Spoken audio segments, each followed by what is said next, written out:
नमस्कार विद्यार्थी मित्रांनो, कोणत्याही संख्येचं वर्गमूळ काढायचं आहे त्याची एकदम सोपी पद्धत मी घेऊन आलेलो आहे. ठीक आहे, आता इथे वर्गमुळात 19 दिले, वर्गमुळात 36 दिलं तर त्याचं वर्गमूळ 6 हे डायरेक्टली कोण पण लिहू शकतं. ठीक आहे, पण वर्गमुळात 19 साठी काय येणार आहे बघा.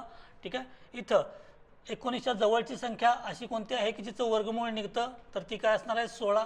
16चं वर्गमूळ किती लिहिलं 4.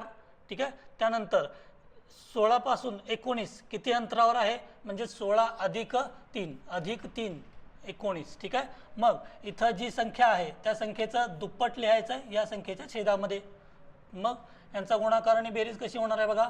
8 चोक 32, 32 अधिक 3 किती झाले 35, 35 भागिले 8.